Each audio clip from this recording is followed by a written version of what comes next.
When Anakin Skywalker returned home to Tatooine, desperate to save his mother from an uncertain doom, he met the Lars family. Shmi had been purchased and then freed and married by Klieg Lars, and it was Klieg who told Anakin of the terrible fate that had befell his mother when she was abducted by Tusken raiders. Obviously, Anakin was too late to save her from death, and his wrath was unleashed upon the entire Tusken camp. One detail that isn't touched on in the film is Anakin's feelings towards the Lars family afterwards, and how his anger would come to fruition with the death of Owen and Beru at the hands of Imperial stormtroopers. Insane details are provided in the Legends book The Rise and Fall of Darth Vader, showing Anakin's internal rage and Vader's brutality. When Anakin arrived back at the Lars homestead with his mother's blanket-wrapped body, Klieg Lars, Owen, Beru, Padme, and C-3PO emerged from the entry dome.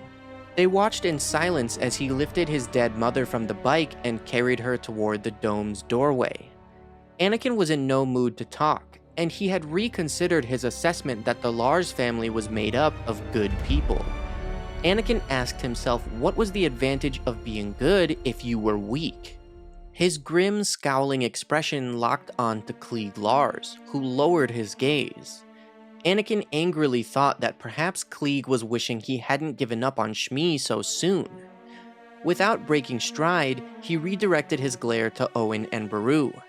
The two of them must have never been taught how to take care of things. Anakin didn't even look at Padme or C-3PO as he descended with his mother into the underground dwelling, his resentment for the weak Lars family at a boiling point.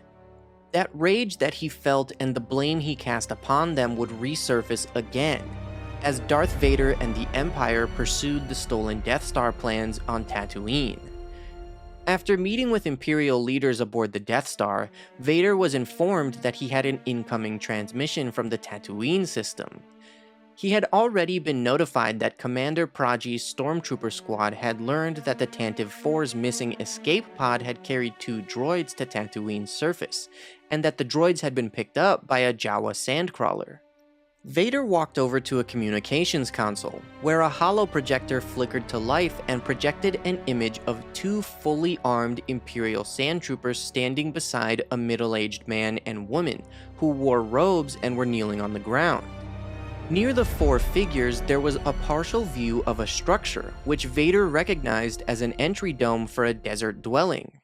Vader ordered the Sandtrooper squad leader to report, and was informed that the Jawas had sold 2 droids to the moisture farmers they had captured.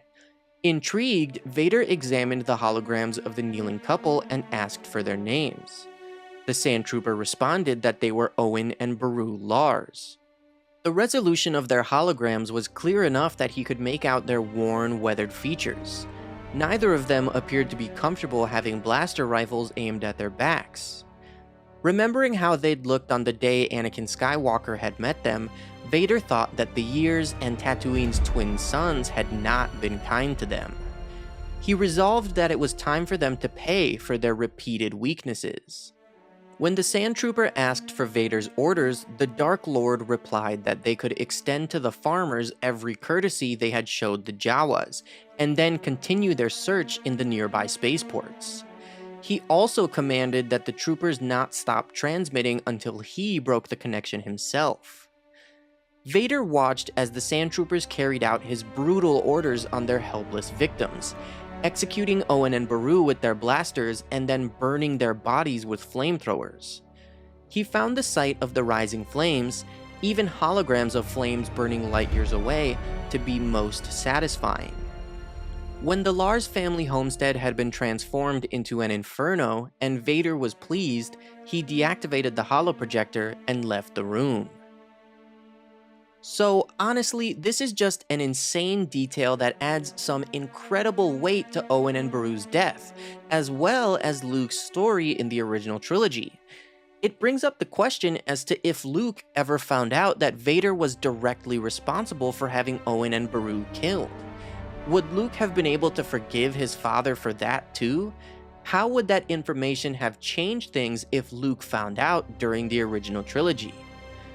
Anyway, thank you guys for watching this video. Make sure to like and subscribe if you enjoyed it, and may the Force be with you.